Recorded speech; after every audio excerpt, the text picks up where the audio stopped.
ನಿರುದ್ಯೋಗಿಗಳಿಗೆ ಕೆಲಸ ಸಿಕ್ಕಬೇಕು. ಇವತ್ತು ಬಹಳ ಜನ 27,000ಕ್ಕೂ ಹೆಚ್ಚು ಜನ ರಿಜಿಸ್ಟ್ರೇಷನ್ ಮಾಡಿಸ್ಕೊಂಡಿದ್ದಾರೆ. ಅವರೆಲ್ಲರಿಗೂ ಇವತ್ತೇ ಕೆಲಸ ಸಿಕ್ಕದೆ ಹೋಗ್ಬೋದು. ಅವ್ರು ಯಾರ್ಯಾರ ಅಡ್ರೆಸ್ ಇರ್ತದೆ ಅವ್ರಿಗೆಲ್ರಿಗೂ ಕೂಡ ಕೌಶಲ್ಯ ತರಬೇತಿಯನ್ನು ಕೊಟ್ಟು ಅವರಿಗೆ ಮುಂದಿನ ದಿನಗಳಲ್ಲಿ ಉದ್ಯೋಗವನ್ನು ಒದಗಿಸ್ಕೊಡ್ತೇವೆ ಅಂತಕ್ಕಂಥ ಮಾತುಗಳನ್ನು ಹೇಳಲಿಕ್ಕೆ ಬಯಸ್ತಾ ಇದ್ದಾರೆ. ಯಾರು ಕೂಡ ನಿರಾಶರಾಗಬೇಕಾದಂಥ ಅಗತ್ಯ ಇಲ್ಲ. ಎಲ್ಲರಿಗೂ ಉದ್ಯೋಗ ಸಿಗ್ತದೆ. ಉದ್ಯೋಗ ಸಿಗ್ಲಿಕ್ಕೋಸ್ಕರನೇ ಕೌಶಲ್ಯ ತರಬೇತಿಯನ್ನ ಮಾಡ್ತಾ ಇರ್ತಕ್ಕಂಥದ್ದು. ಇವತ್ತು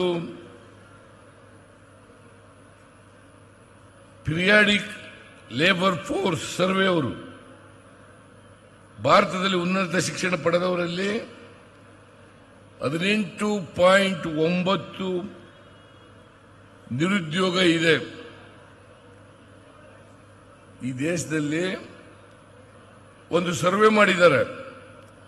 ಪಿರಿಯಾಡಿಕ್ ಲೇಬರ್ ಫೋರ್ಸ್ ಸರ್ವೆ ಪ್ರಕಾರ 18.9 ಡಿಗ್ರಿ ಹೋಲ್ಡರ್ಸ್ ಅವರಿಗೆ ನಿರುದ್ಯೋಗ ಇದೆ. ಡಿಪ್ಲೊಮಾ ಹೋಲ್ಡರ್ಸ್ ಅವರು ನಿರುದ್ಯೋಗಿಗಳಾಗಿರ್ತಕ್ಕಂಥದ್ದು 17.1. ಇವತ್ತು ಅನೇಕ ದೇಶಗಳ ಅಂಕಿಅಂಶಗಳಲ್ಲಿದ್ದಾವೆ, ನಾನು ಹೇಳಕ್ ಹೋಗಲ್ಲ. ಹರಿಯಾಣದಲ್ಲಿ 37.4%, ರಾಜಸ್ಥಾನದಲ್ಲಿ 28.5%, ಬಿಹಾರದಲ್ಲಿ 19.1%, ಮಹಾರಾಷ್ಟ್ರದಲ್ಲಿ 3.1%, ಕರ್ನಾಟಕದಲ್ಲಿ 2.5% ನಿರುದ್ಯೋಗ ಇದೆ.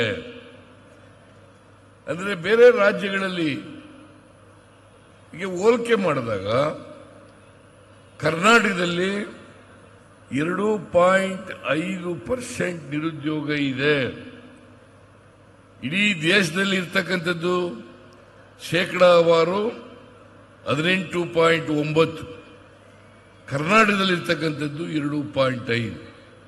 ಇದನ್ನೆಲ್ಲ ನಾವು ಈ ನಿರುದ್ಯೋಗದ ಸಮಸ್ಯೆಯನ್ನ ಹೋಗಲಾಡಿಸ್ತಕ್ಕಂಥ ಪ್ರಾಮಾಣಿಕ ಪ್ರಯತ್ನವನ್ನ ನಮ್ಮ ಸರ್ಕಾರ ಮಾಡ್ತದೆ. ಅದಕ್ಕೋಸ್ಕರನೇ ಯುವ ನಿಧಿ ಕಾರ್ಯಕ್ರಮವನ್ನು ಜಾರಿ ಮಾಡಿರ್ತಕ್ಕಂಥದ್ದು ಅಂತಕ್ಕಂಥ ಮಾತುಗಳನ್ನು ತಮಗೆ ತಿಳಿಸಲಿಕ್ಕೆ ಬಯಸ್ತಾ ಇದ್ದೇನೆ. ಮೊನ್ನೆ ಖರ್ಗೆ ಅವರು ಹೇಳಿದ್ರು, ನಾನು ಹೆಚ್ಚು ಮಾತಾಡಕ್ಕೆ ಹೋಗಲ್ಲ, ಸಮಯ ಆಗಿದೆ. ಮೊನ್ನೆ ಖರ್ಗೆ ಅವರು ಹೇಳಿದ್ರು ಕೈಗಾರಿಕೆಗಳು ಬರಬೇಕು ಅಂತ.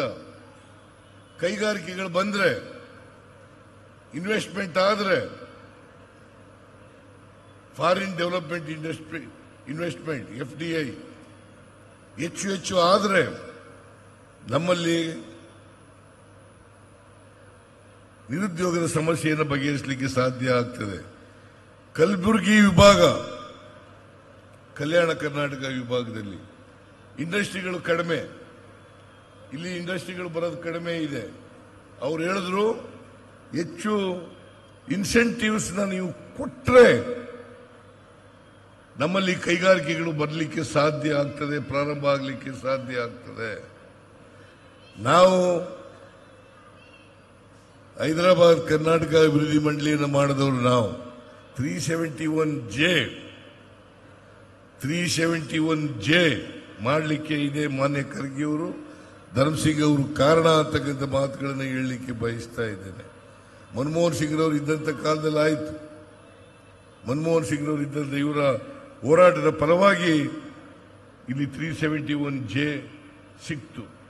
ವಿಶೇಷ ಸವಲತ್ತುಗಳನ್ನು ಕೊಡ್ತಕ್ಕಂಥ ಕಾರ್ಯಕ್ರಮ ಅದು ಮಾಡಿದ ಮೇಲೆ ನಾನು ಆಗ ಮುಖ್ಯಮಂತ್ರಿಯಾಗಿದ್ದೆ ಇಂದಿನ ಅವಧಿನಲ್ಲಿ. ಆಗ ಇಲ್ಲಿ ಕರ್ನಾಟಕದಲ್ಲಿ ಅದಕ್ಕೆ ಒಂದು ಕಾಯ್ದೆಯನ್ನು ಮಾಡಿ ಅದಕ್ಕೆ ನಿಯಮಾವಳಿಗಳನ್ನು ರೂಪಿಸಿ ಉದ್ಯೋಗವನ್ನು 371J ಮಾಡ್ತಕ್ಕಂಥ ಕೆಲಸವನ್ನು ಮಾಡಿದವು. ಅದನ್ನ ಕಾಂಗ್ರೆಸ್ ಸರ್ಕಾರ ಮಾಡುತ್ತೆ ಹೊರತು ಬಿಜೆಪಿ ಮಾಡಿರಲಿಲ್ಲ. ನಿಮಗೆ ಸತ್ಯ ಹೇಳಬೇಕು ಅಂತಂದ್ರೆ ಬಿಜೆಪಿಯ ಉಪ ಪ್ರಧಾನಿಯಾಗಿದ್ದಂಥ ಅದ್ವಾನಿಯವರು, ವಾಜಪೇಯಿಯವರು ಪ್ರಧಾನಮಂತ್ರಿಗಳು, ಅದ್ವಾನಿಯವರು ಉಪ ಪ್ರಧಾನಿಗಳು. ಆ ಕಾಲದಲ್ಲಿ ವಿಶೇಷ ಸವಲತ್ತುಗಳನ್ನು ಕೊಡ್ತಕ್ಕಂಥ 371J ಜಾರಿ ಮಾಡಬೇಕು ಅಂತೇಳಿ ಅವತ್ತಿನ ಮುಖ್ಯಮಂತ್ರಿಯಾಗಿದ್ದಂಥ SM ಕೃಷ್ಣ ಅವರು ಪತ್ರ ಬರೆದರು. ಆ ಪತ್ರ ಬರೆದದಕ್ಕೆ ಅವ್ರೇನ್ ಮಾಡಿದ್ರು, ಕೊಡ್ಲಿಕ್ಕಾಗಲ್ಲ.